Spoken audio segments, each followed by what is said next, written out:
स' लोगोफोर आं दायो माहाय दं नोंथांमोना बे लकेसनखौ मोनथिनो थाखाय सिक' एप डाउनलड खालामनांगोन आरोखि ना ब्रह्मपुत्रआवसो सौहैसिगोन बायदि मोनबाय आङो फाग्लासो सारानो नैबे रुपालि बटानिकेल गार्डेन काम एनिमेल रेस्किउ सेन्टारनि अनार बिराद मोजां जायगा रुपालि बटानिकेल बोरैबा नामा एसे गोलावथार गोसोआव थानो नागिरा एनिमेल रेस्किउ सेन्टार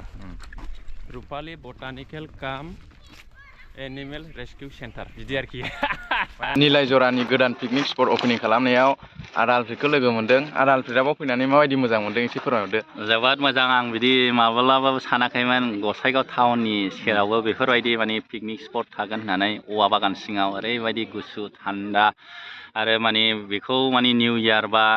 बैसागु समावल' माने पिकनिक जानो हागोन बे नङा माने फुरा हल इयारावनो पिकनिक जाफैनो हागोन आरो बेरायफैनोबो हागोन कापोल्सफोरनि थाखायबो सिक्रेट प्लेस दङ ओरैबायदि आरो नोंथांमोना गावनि गथ' गथायखौ लानानै बाहाय फैनो हागोन आरो फेमिलिखौ लानानै आरो सेंग्रा सिख्लाफोर फैनो हागोन ग्रुपआवबो फैनो हागोन पिकनिक जाफैनो हागोन इन्जय खालामफैनो हागोन रेस्टुरेन्टबो दंना रेस्टुरेन्टआवबो बेरायफैनो हागोन आरो जोबोद गोजोननाय मोन्दों बयबो फै बे जायगायाव बेरायफै खेबसे एटलिस्ट फैनानै बेरायफै नोंथांमोना बेरायफैयोबा गोजोननाय मोनगोन आरो मालाबाबो माने रिग्रेट जानाय नङा नोंथांमोना फैबाय थानो लुगैगोन थेंक इउ सै गोजोननाय मोनबाय आदाखौ लोगो मोननानै स' हेल' लोगोफोर नोंथांमोनखौ बर' फेमिलि 25K भिउस इउटुब चेनेलाव बरायहरनाय थाबाय स' लोगोफोर दायो आङो मोनसे गोदान पिकनिक स्पटआव बेरायनो फैदों आरोना स' लोगोफोर आं दायो माहाय दं नोंथांमोना बे लकेसनखौ मोनथिनो थाखाय सिक' एप डाउनलड खालामनांगोन आरोखि ना बिदि नङा बियो जोंनि गसाइगाव महकुमानिनो सिङाव थानाय आरोना गसाइगाव टाउननिफ्राय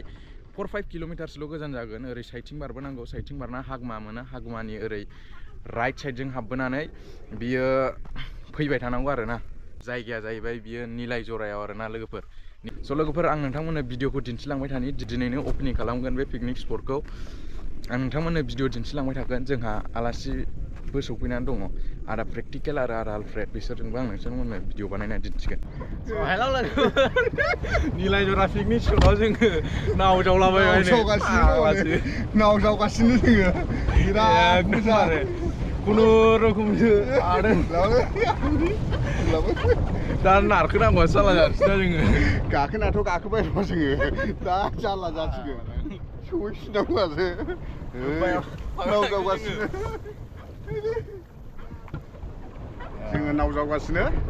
जाय बिथांमोनहा नाव जावनो गोसो बिथांमोनहा फैनो हागोन आरो नैबे निलाय जरा पिकनिक स्पटआवहाय नै फंबायजों आंजों फंबाय होनो हो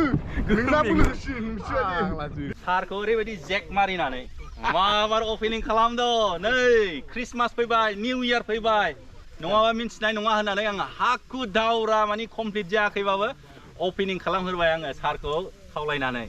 दा नोंथांमोननि सापर्ट नांगौ बयबो नोंथांमोना फैदो स्पेसियेलि जोंनि बे नै जोंहा फंबाय प्रेक्टिकेल जोंनि बर' हारिनि फेस्ला बेयो संफैनानै दं सार दं नै सारनिनो सारा जोबोद मोजां खामानि मावदों जोङो निलाय जरानि अपेनिं खालामनायाव आदाखौ मोनबाय माने 12 मास आरोखि बिराद मोजां जायगा रुपालि बटानिकेल बोरैबा नामा एसे गोलावथार गोसोआव थानो नागिरा एनिमेल रेस्किउ सेन्टार रुपालि बटानिकेल काम एनिमेल रेस्किउ सेन्टार बिदि आरोखि आरोना बे टाइम पास मिउजिक भिडिअ माला ओंखारगोन 26 तारिखआव 26 बेलासि इभिनिंआव ओंखारगोन औ आंनि इउटुब चेनेलावनो प्रेक्टिकेल बसुमतारी इउटुब चेनेल औ गोथाव नायलायदो रंजादो आरोखि गोदान बोसोरखौ शुटिंआथ' जोबखाबाय शुटिंआ जोब्बाय बेयावनो लादो आङो बेयावनो औ बरिया दे होमब्ला लोगोफोर दे धन्यबाद आनन्द सम्बाद हाजो बिराद मोजां जायगा आरोना लोगोफोर नोंथांमोनाबो फैनो हासिगोन गाबोननिफ्राय दिनैनो अपेनिं जाबाय नालाय गाबोननिफ्रायनो फैदो नोंथांमोना बियो गोजान जायगायाव नंखाया गावनि लकेल जायगायावनो गसाइगावआवनो आरोना लोगोफोर खालि 4 किल'मिटारसोल' फैनांगौ गसाइगाव टाउननिफ्राय ओरै आगसिजों हाबबोनाय हागमानि ओरै आगदा साइड जायो बेजों फैबानो डाइरेक्ट सिदा फैबानो नोंथांमोना मोनगोन आरोना लोगोफोर स' लोगोफोर दिनैनि भिडिअआ बेनोमोन नोंथांमोना जुदि मोजां मोनदोंब्ला अन्नानै Boro' family 25K views YouTube चेनेलखौ subscribe like share and comment खालामलांनो दाबावसो एसेनोसै गोजोन्थों।